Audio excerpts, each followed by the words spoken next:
Hello, ladies and gentlemen. I want to respond to a presentation by Francoise I.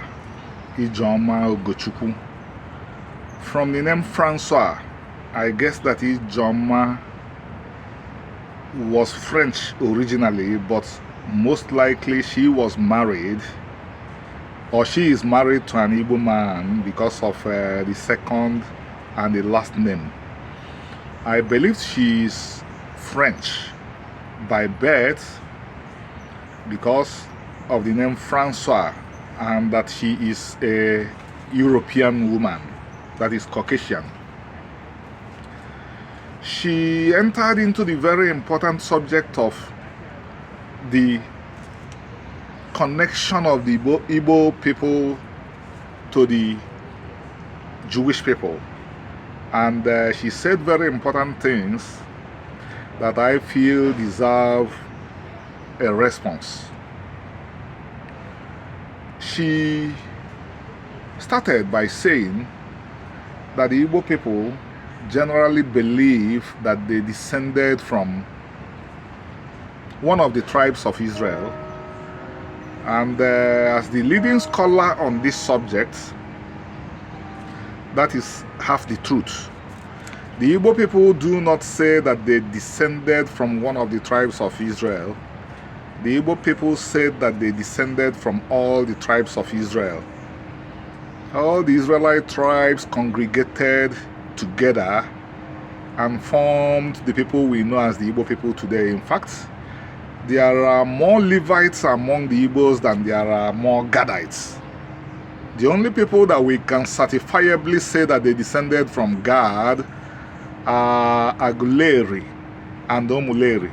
But Nri, Enugu Ukwu, Enugu Agede, Nofia, and Oreri, and hundreds of other communities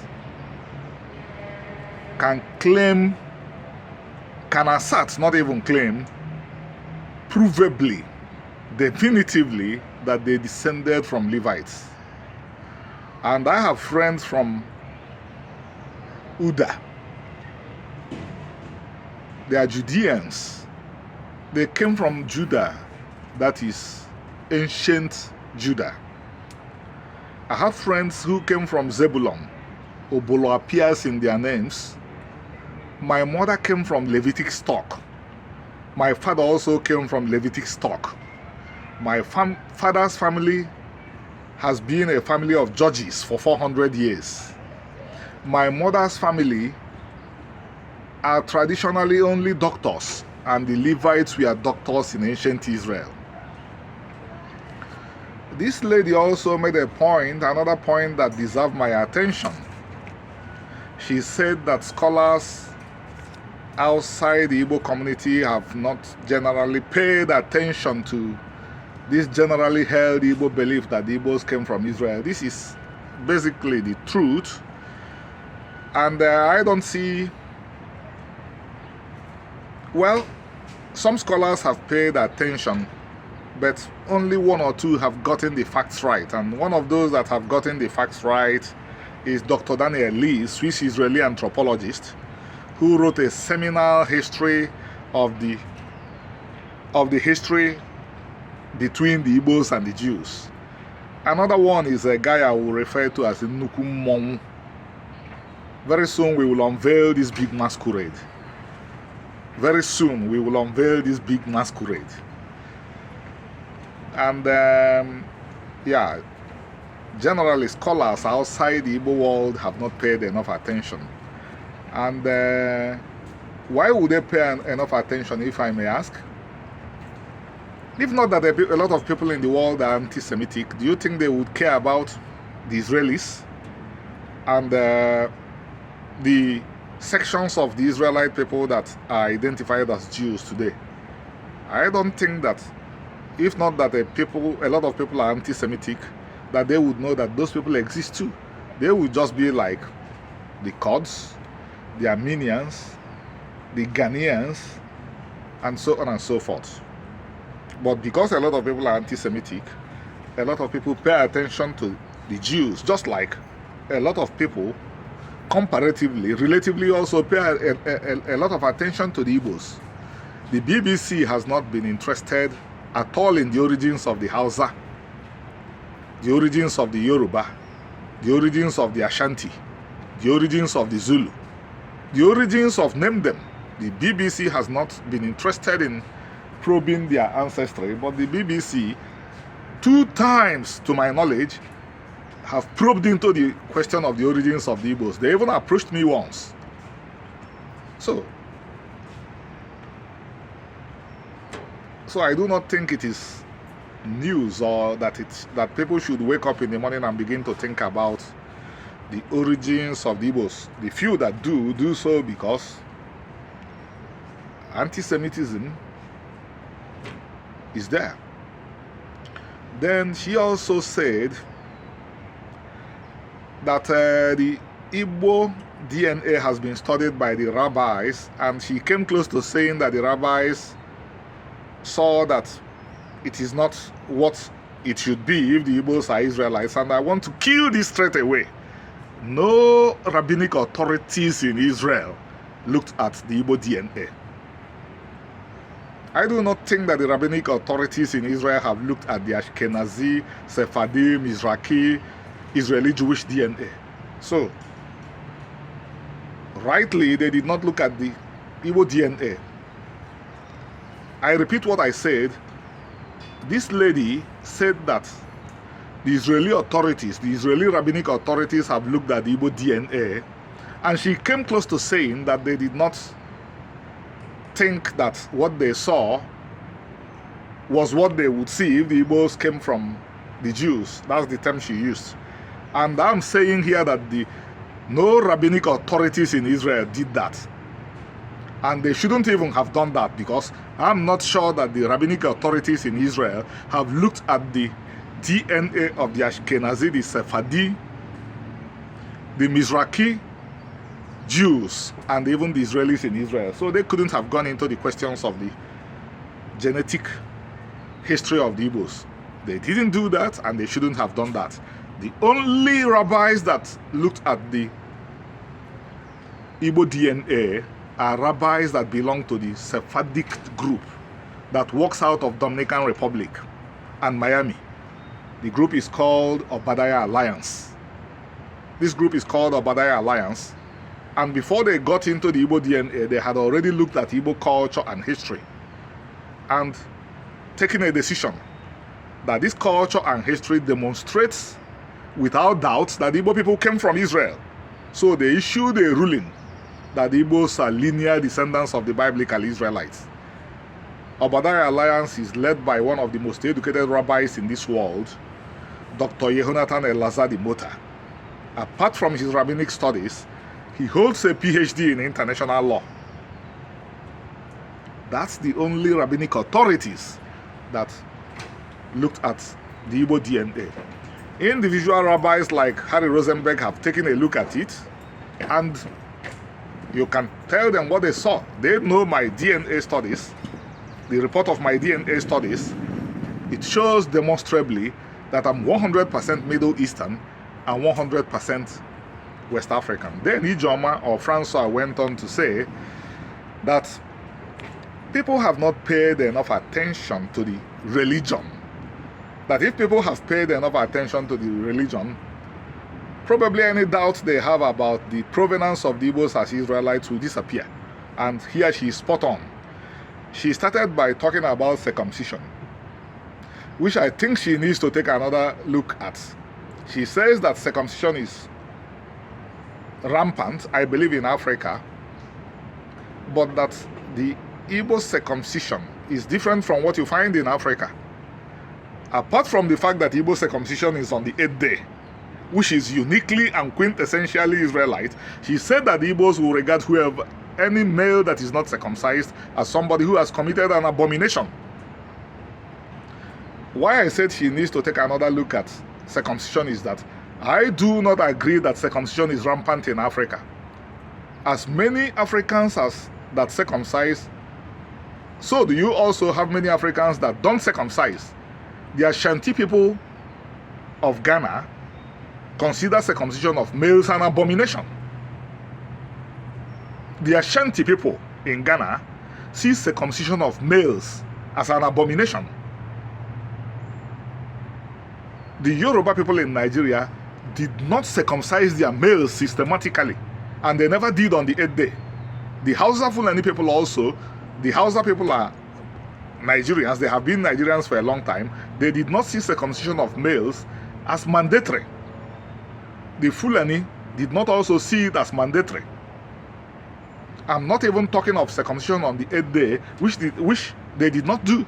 But when they circumcised at all, they did not see it as a mandatory tradition. And if you move towards East Africa and Southern Africa, you'll find groups that circumcise, but not on the 8th day. They circumcised when they are 12 to 18 years. But this lady was able to spot that the Igbo circumcision was on the 8th day, and that when it's not done, is viewed as an abomination. Aro, which, by the way, is the Igbo word for abomination. And by the way, a Hebrew word for abomination is also aro. She talked about other Igbo traditions that are quintessentially Israelite, like laws of purity. If an Igbo woman delivers a child, she goes into a state called Omugo. During that state, she will be separated from every other member of the family apart from the child. This is what you find in Leviticus. She also talked about separation of the woman that is having her menstrual flow. This one is called the In on Answer. We have found some stray Igbos who deny their ancestors and deny themselves. To become popular on social media, they say that Igbos don't come from Israel. Let them go home and ask their ancestors what Omugo. Ask their parents what Omugo and In on Answer mean.